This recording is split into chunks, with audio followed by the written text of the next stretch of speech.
The great hall of the had stood for 12,000 cycles. Its walls were made of black stone that absorbed light and gave nothing back. The ceiling rose so high that clouds sometimes formed beneath it. This was where the elders gathered to decide the fate of entire species. On this day, the hall was full. Hundreds of elders sat in floating chairs arranged in a perfect circle. Their skin was pale gray, almost silver in the dim light. They had 4 arms each and eyes that glowed soft blue. They moved slowly because they lived for thousands of years and saw no need to rush anything. At the center of the circle stood High Arbiter. He was the oldest among them. His skin had turned white with age, and his eyes burned brighter than any other. He had watched empires rise and fall. He had ordered the destruction of 17 species that threatened rule. He feared nothing in the universe. Today, he would speak about a new species, a species so young and weak that most elders had never heard of them. "My brothers and sisters," began, his voice echoing through the ancient hall, "our scouts have found something amusing in the outer rim, a small blue planet circling an ordinary yellow star. The creatures there call themselves humans." A large screen appeared in the air above him. It showed images of Earth, blue oceans, green forests, cities that looked like toys compared to structures. "They have only recently discovered how to leave their own world," continued. "Their ships are slow, their weapons are primitive, their bodies are soft and break easily." Laughter spread through the council. The elders found this very entertaining. "But that is not why I have called this meeting," said. He raised one of his 4 hands and the laughter stopped. "They have sent someone to speak with us, an ambassador. She wishes to propose trade and friendship." The screen changed to show a woman standing in a small waiting room. She wore a simple blue uniform. Her hair was dark brown, tied back neatly. Her name was Lisa Monroe, and she was 34 years old. She was Earth's first diplomatic envoy to an alien civilization. Lisa had traveled for 8 months to reach this world. She had left behind her family, her home, everything she knew. She believed that humanity's future depended on making friends among the stars. She believed that if she could just speak to these ancient beings, they would see that humans had value. She had been waiting in that room for 6 days. No one had brought her food or water. She survived on the supplies she had carried with her. "Shall we hear what she has to say?" asked the council. "Why waste our time?" an elder named called out. "They are insects. Let them die in their corner of space." Others voiced agreement, but raised his hand again. "Let us have our entertainment," he said with a thin smile. "Bring her in." The doors to the great hall opened. Lisa walked in alone. She looked up at the massive chamber, at the hundreds of alien faces staring down at her. Her heart pounded in her chest, but she kept her back straight and her eyes forward. She had practiced this moment 1,000 times. "Honored elders of the," she said, her voice steady despite her fear. "I come in peace on behalf of Earth and all humanity. We seek only friendship. We wish to trade knowledge and culture. We wish to learn from your wisdom and share what little we have." Silence filled the hall, then laughed. It was a cold, empty sound. "Little creature," he said, looking down at her like she was a bug on his floor. "What could your species possibly offer us? You have existed for the blink of an eye. You fight wars among yourselves over patches of dirt.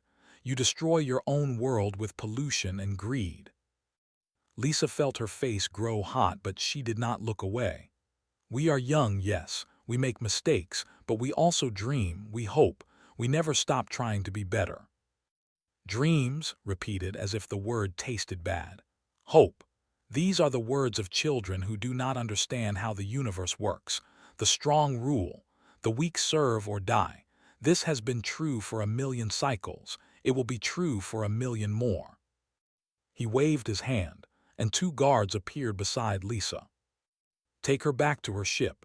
Tell her kind that the Sol system is now under quarantine. No human vessel may leave. Any that try will be destroyed." Lisa's eyes went wide. "You cannot do this. We have done nothing wrong. We came in peace." "And you will stay in peace," said, "in your little corner of space where you belong. Perhaps in a few thousand years, when you have grown up, we will speak again." The guards grabbed Lisa's arms and dragged her from the hall. She did not struggle. She knew it would do no good. But as she passed through the doors, she turned her head and looked back at. "You will regret this," she said quietly. "Not because we will attack you, but because you will never know what we could have been together." Did not hear her. He had already turned back to the council. "Now," he said, "let us discuss matters of actual importance." In a small office beneath the great hall, a junior archivist named watched the recording of the meeting. She was young by standards, only 800 cycles old. Her job was to study new species and add them to the archives. Something about the humans troubled her. She pulled up their history. She read about their wars, yes, but she also read about their art, their music, their stories. She read about how they had survived ice ages and plagues and disasters that should have ended them. She read about how they kept getting back up no matter how many times they were knocked down. And then she noticed something strange. Every species that had ever tried to harm Earth had disappeared. The predators that once hunted humans were gone. The diseases that once killed millions were defeated. Even the asteroids that came too close were pushed away. Humanity did not just survive. They won every single time. Gathered her findings and requested a meeting with the council. It took 3 days for them to see her. "What is this about?" asked, annoyed at the interruption. The humans said, "I believe we have made a mistake. They are more dangerous than they appear." The elders looked at her, then they laughed. "Go back to your archives, child," said. "The humans are nothing. They will fade and be forgotten like all the others." Left the hall with her head down. She knew she was right, but no one would listen. Far away, Lisa Monroe's ship crossed back into human space.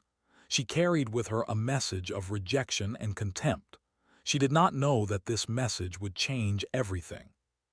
The elders had whispered of Earth. They had laughed at its fury. They did not know that fate was already watching, and it did not appreciate being mocked. 50 years passed like water through fingers. The elders continued their ancient routines. They held their councils. They ruled their empire. They forgot about the small blue world called Earth. But Earth did not forget them. In those 50 years, humanity changed. The shame of Lisa Monroe's rejection burned like a fire that would not go out. Scientists worked day and night. Engineers built things that should have taken centuries. Children grew up hearing stories about the arrogant aliens who had looked down on their kind. And then humanity broke the impossible. Captain Harper stood on the bridge of the starship Avalon. He was 42 years old, with gray starting to show in his brown hair. His eyes were tired but determined. He had spent 20 years preparing for this moment. The Avalon was beautiful. She was sleek and silver, built with technology that the said humans would not discover for another 1,000 years. Her engines hummed with power that bent space itself. She could cross the galaxy in weeks instead of years. "Captain," said his first officer, a woman named Kelly Santos, "we are approaching the quarantine boundary." Nodded slowly.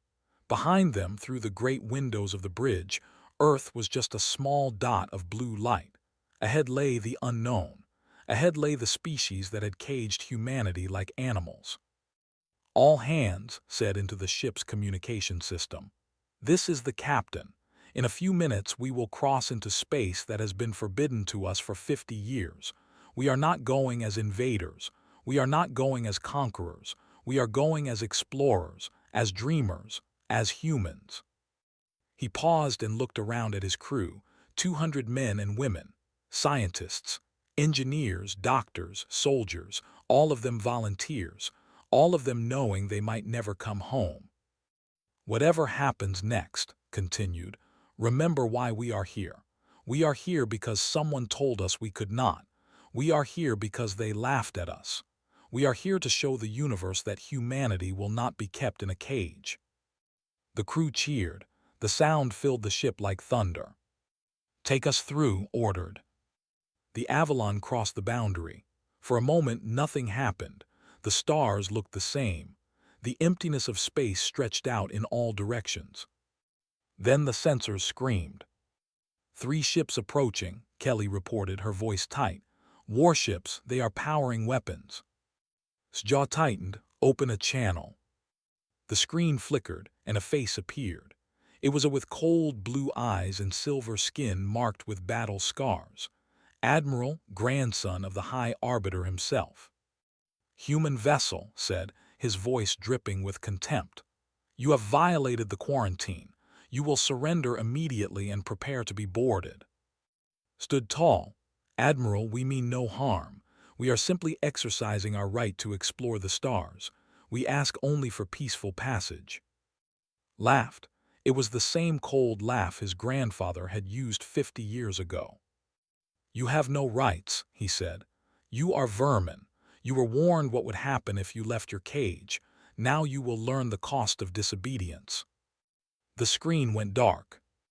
"Captain," Kelly said urgently, "they are locking weapons." Had 1 second to make a choice. He could run. The Avalon was fast enough to escape. They could go home and try again another day. But running would prove them right. Running would show the galaxy that humans were cowards. Running would betray everything they had worked for. "Hold position," said quietly. Kelly stared at him. "Sir, we came in peace. We will not run from peace." The first blast hit the Avalon like the fist of a god. The ship shook violently. Lights flickered. Alarms blared. "Shields failing," someone shouted. "Hull breach on deck 7. Engineering is not responding." Gripped his chair as another blast tore through the ship. He thought of his brother Daniel back on Earth. Daniel was 20 years old now. He had wanted to come on this mission so badly but had told him no. Someone had to stay behind. Someone had to carry on if things went wrong. Kelly said through the smoke and fire, "Send a message to Earth. Tell them what happened here. Tell them we did not run." Kelly's hands flew over her console, even as the ship fell apart around her. The third blast came. It hit the reactor. The Avalon broke in half. Captain Harper closed his eyes and thought of home. He thought of blue skis and green grass. He thought of his mother's cooking and his father's laugh. He thought of Daniel. Then there was only light. The broadcast the destruction across the galaxy. Every species with a receiver saw the Avalon die. They saw the humans burned and broken. They saw Admiral smiling as debris floated through space. "Let this be a lesson," announced to the watching universe. "The quarantine is absolute. Any who challenge rule will meet the same fate." On Earth, the message arrived 3 hours later. Lieutenant Commander Cole was in the command center when it came through. She was 30 years old with short hair and eyes the color of steel. She had trained with Harper.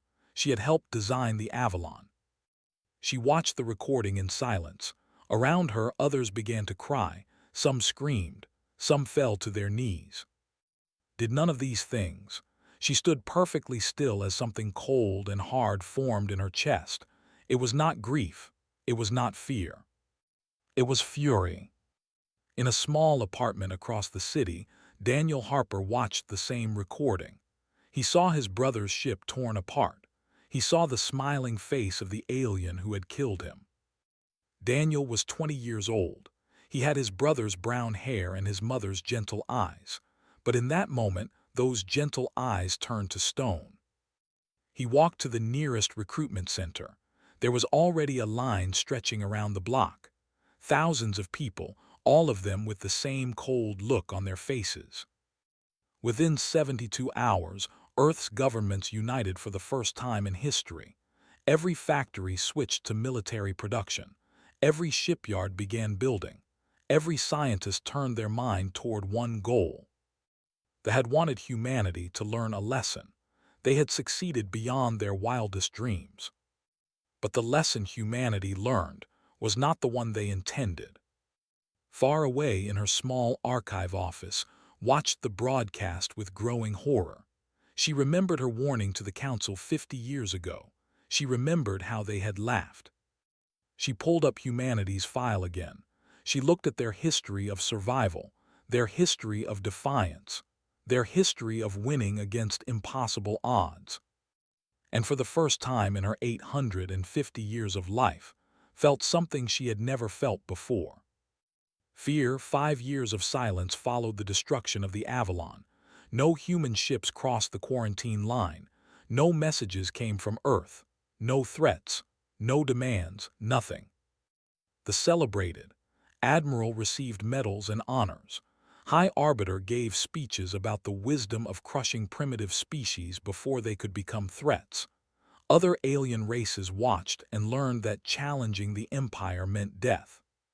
The humans have learned their place, announced at the anniversary celebration. They hide in their little corner of space, too afraid to even speak. This is the natural order. The strong rule, the weak submit. The elders raised their glasses and drank to victory. But deep beneath the Rocky Mountains on Earth, the truth was very different. General Price walked through tunnels that officially did not exist. He was 60 years old with a face like carved rock and eyes that had seen too much. He had commanded troops in 3 wars. He had buried friends and enemies alike. Now he commanded something bigger than any army in human history. Project Prometheus. The tunnels stretched for miles. Thousands of workers moved through them like ants in a hive. They built things in secret, things that would have seemed like magic to humans just 50 years ago. Stopped at a massive window that looked down into an underground hangar. 200 ships sat in perfect rows. They were black as night, shaped like daggers, and completely invisible to any sensor ever invented. Ghost ships, that was what the workers called them. General, a voice said behind him. Turned. Dr. Caroline stood there with a tablet in her hands. She was 45 years old with wild gray hair and glasses that were always sliding down her nose. She was also the most brilliant physicist who had ever lived. The final tests are complete, Caroline said. The quantum displacement drives work perfectly. These ships can appear anywhere in the galaxy, strike their target, and vanish before anyone knows they were there. Nodded slowly, and the weapons. Beyond anything to have, their shields will be useless, their armor will be paper. For a moment, allowed himself to feel something like hope. Then he remembered Harper. He remembered 200 people burned to ash for the crime of wanting to explore. When can we launch? He asked. The ships are ready now. The crews have been training for 3 years. We are waiting only for your order. Looked back at the ghost fleet. Each ship carried a crew of 50, 10,000 humans ready to fly into the unknown, ready to fight, ready to die if necessary. Not yet, he said. We need allies first. On the other side of the galaxy, Lisa Monroe was having tea with a creature that looked like a giant blue octopus. Lisa was 64 years old now. Her hair had turned white and her face was lined with age, but her eyes were still sharp and her mind was still quick. After her humiliation at the council 50 years ago, she had not gone home. She had wandered the galaxy instead, visiting species that the Empire had conquered or threatened. The blue octopus was named something unpronounceable in human language. Lisa called him Sam. You want us to fight Sam asked, his tentacles waving with what Lisa had learned was disbelief. They destroyed your ship, they killed your people, and you want to go back for more. Lisa sipped her tea calmly. I want to free the galaxy from their rule, and I cannot do it alone. Why would we help you? We are safe here. They leave us alone as long as we pay tribute. Safe? Lisa set down her cup. You pay half your harvest every cycle. Your children cannot travel beyond your own system. Your scientists are forbidden from certain research. You call this safe? Sam was quiet for a long moment. His skin changed color slowly, from blue to purple to something like gray. Even if we wanted to help, he said finally, what could we do? We have no warships, no weapons that would crush us like insects. Lisa smiled. It was not a kind smile. Let me tell you something about humans, Sam. When we are angry, we do not just fight. We build. We invent. We create things that should not be possible. And right now, back on Earth, my people are very, very angry. She pulled out a small device and showed him images. Ships unlike anything the galaxy had ever seen. Weapons that could punch through armor like it was wet paper. Soldiers training in ways that would make the Empire's best look like children. Sam's tentacles went still. You have been busy, he whispered. We have been preparing. And now we need friends. We need species who are tired of bowing to the species who remember what freedom felt like.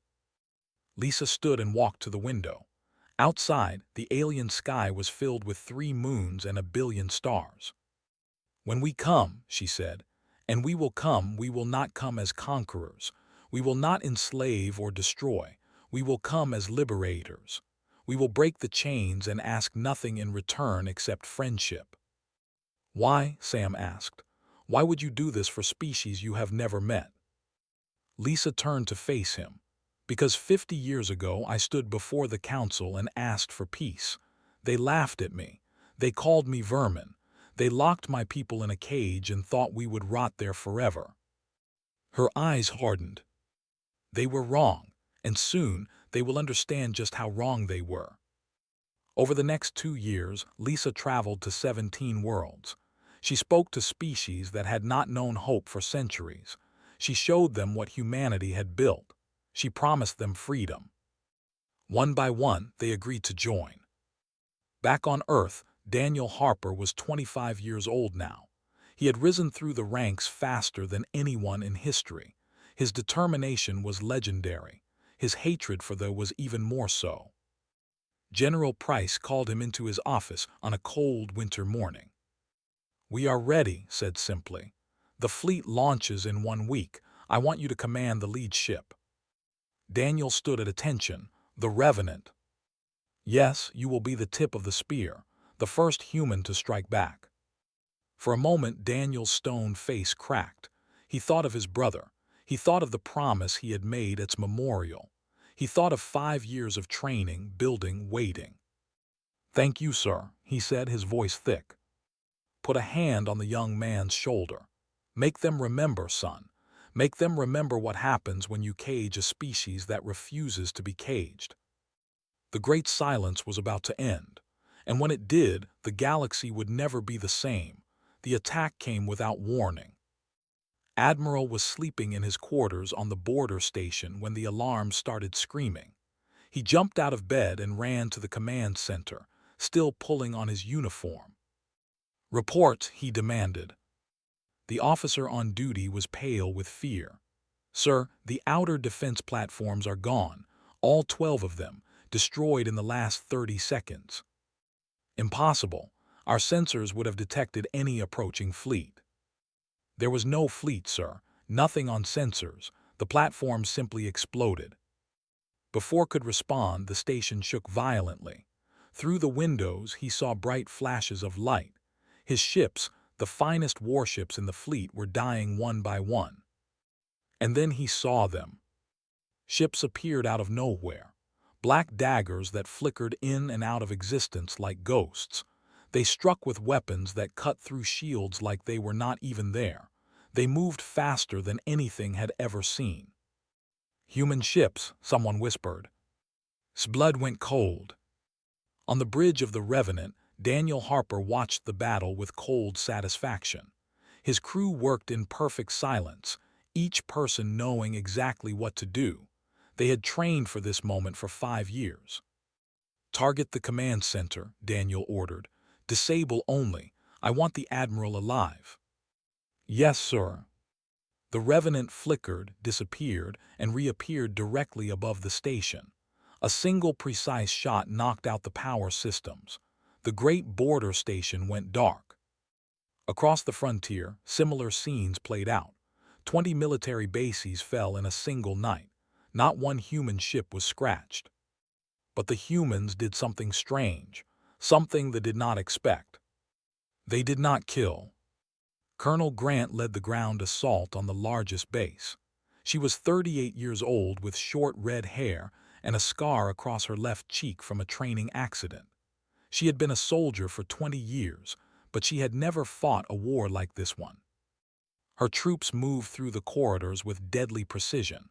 They used weapons that stunned rather than killed. They captured rather than destroyed.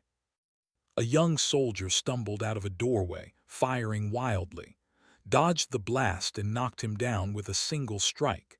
He lay on the ground, looking up at her with terror in his glowing eyes. "Please," he whispered, "please do not eat me." Stared at him, "What?" "The elders told us, humans are savages, you eat your enemies, you torture prisoners for pleasure." For a moment, did not know whether to laugh or cry. She reached down and offered the young soldier her hand. "Get up," she said. "We are not going to eat you. We are not going to torture you. We are going to give you medical care and a warm meal, and then we are going to ask you some questions." The soldier took her hand slowly, confusion replacing fear on his face. All across the conquered bases, similar scenes played out. Human soldiers treated wounded. They shared food with prisoners. They spoke kindly to civilians who had been caught in the crossfire. They did not understand. This was not how war worked. This was not how conquerors behaved. On Prime, High Arbiter received the reports with growing horror. 20 bases fallen, his grandson's fleet destroyed, and the humans were not even trying to kill. "What do they want?" he asked his advisors. "Why are they being merciful?" No one had an answer. The answer came 3 days later, when the human fleet appeared in orbit around Prime itself. But they were not alone.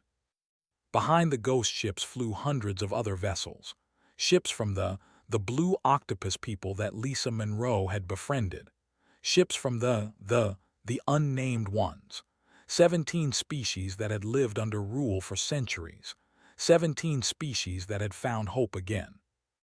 Daniel Harper's face appeared on every screen on the planet.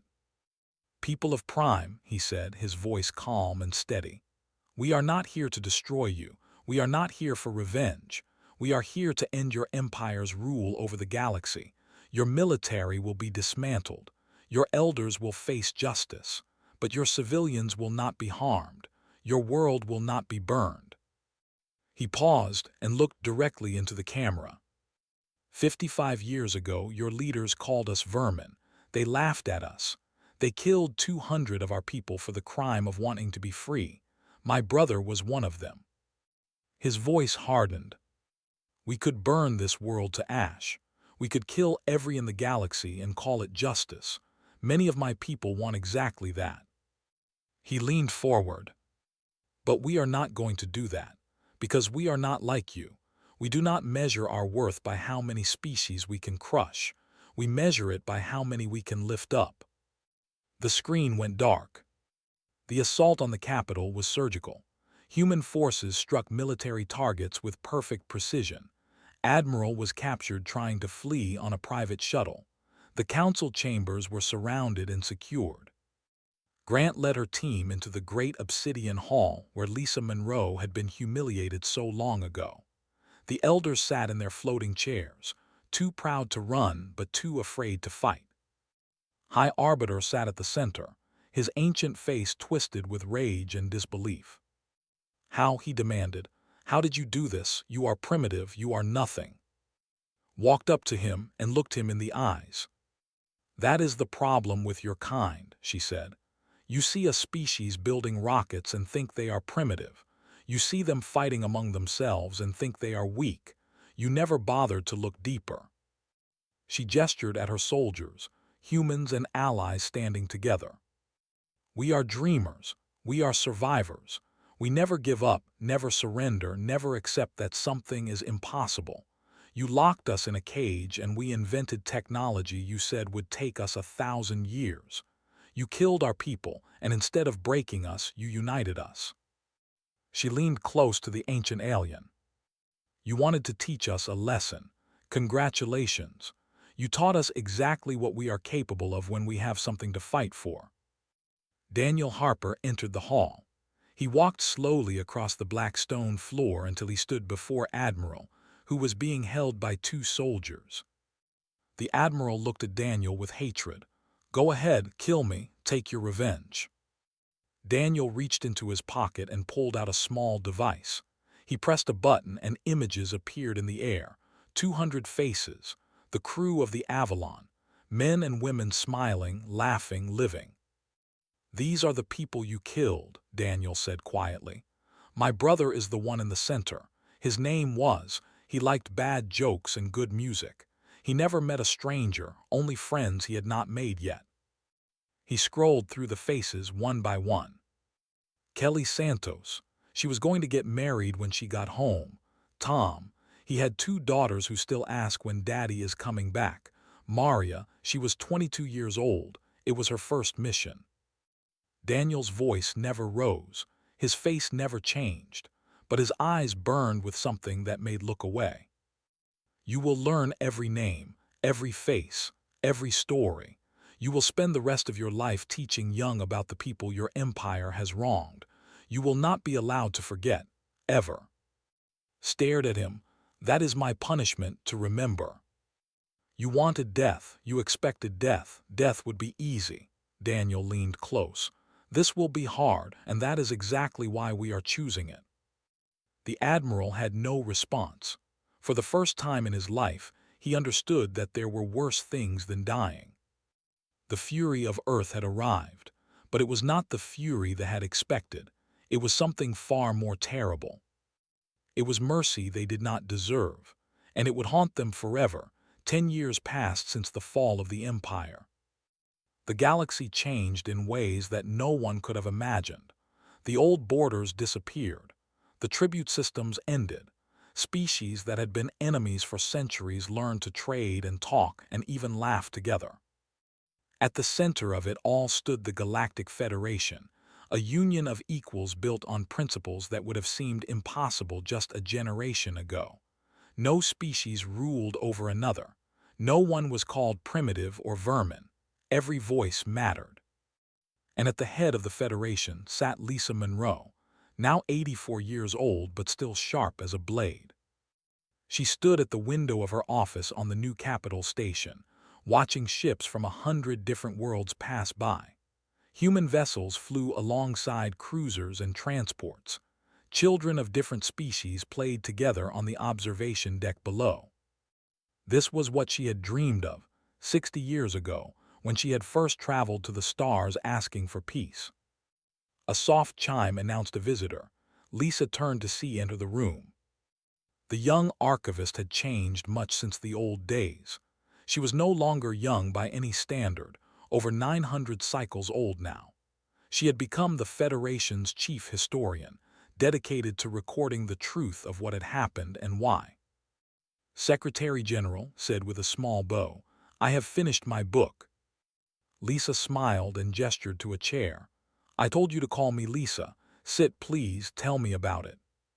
Sat and placed a data tablet on the desk. I have titled it The Quiet Wrath, How Earth Changed Everything. It covers the full history from the first contact to the present day.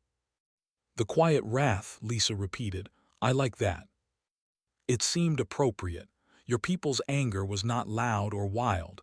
It was quiet, patient, controlled, and far more devastating because of it. Lisa picked up the tablet and scrolled through the pages. She saw familiar names and faces. Harper, Daniel Harper, Price, Caroline, Grant, Cole, so many others who had sacrificed so much. Have you included the perspective? She asked. I have. I interviewed many of the elders who survived. I wanted to understand how they could have been so blind. And what did you learn? Was quiet for a moment. They were afraid. That is the truth at the heart of everything. They ruled through fear because they themselves were terrified. Terrified that someone stronger would come along and do to them what they had done to others. She looked at Lisa with her glowing blue eyes. When you came asking for peace, they did not see an opportunity. They saw a threat. a species that might one day challenge them, so they tried to crush you before you could grow. And in doing so, they created exactly what they feared. Yes, it is a lesson that I hope the galaxy will never forget. Lisa set down the tablet. Where is High Arbiter now? In the museum, where he always is. The great obsidian hall of the had been transformed. The floating chairs were gone. The symbols of empire had been removed. In their place stood displays and exhibits telling the stories of every species that had wronged. Sat in a simple chair at the center of it all. He was incredibly old now, even by standards. His skin had turned from white to gray. His eyes had faded to a dim blue glow. But every day he came to this place, and every day he taught.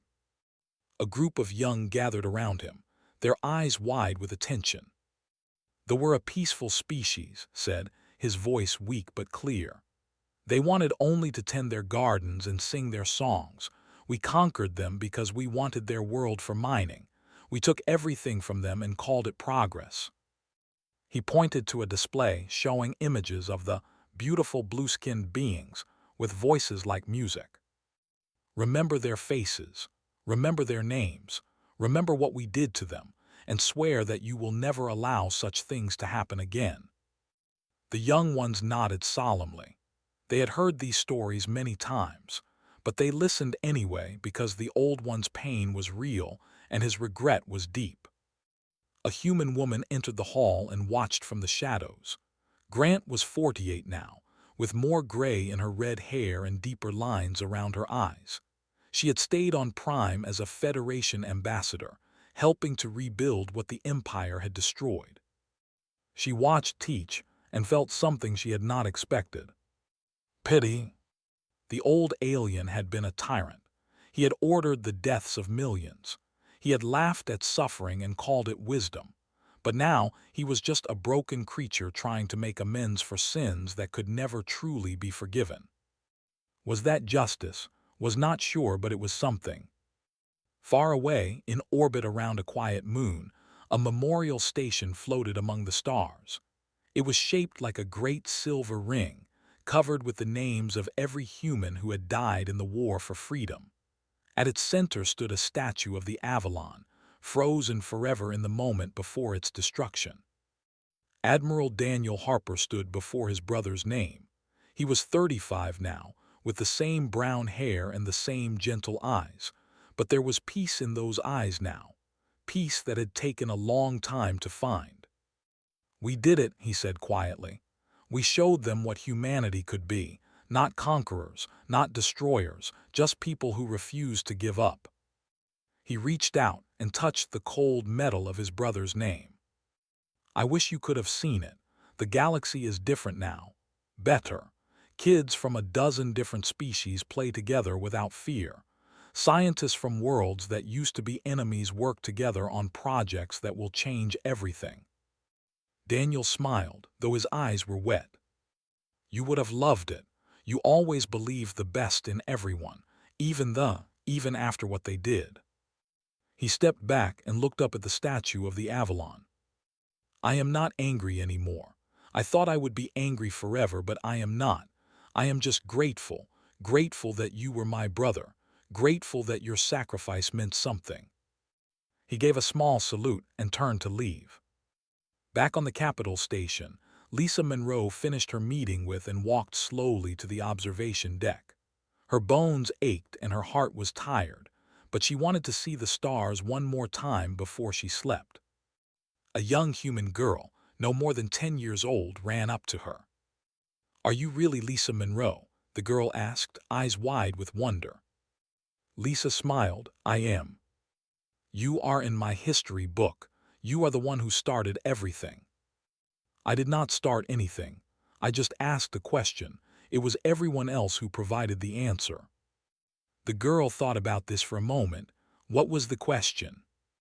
Lisa looked out at the stars, at the ships from 100 worlds, at the future that had seemed impossible once. "I asked if we could be friends. That is all, just friends." The girl smiled brightly. "That is a good question." "Yes," Lisa said softly. It turned out to be the best question anyone ever asked.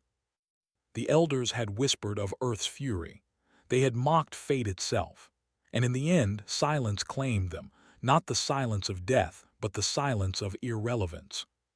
Humanity did not conquer the galaxy. They simply made the old ways obsolete. And in the quiet spaces between the stars, where once there had been fear and hatred and war, there was now something new, something precious, something that the universe had never known before. Hope. It had always been humanity's greatest weapon. And now, finally, it belonged to everyone.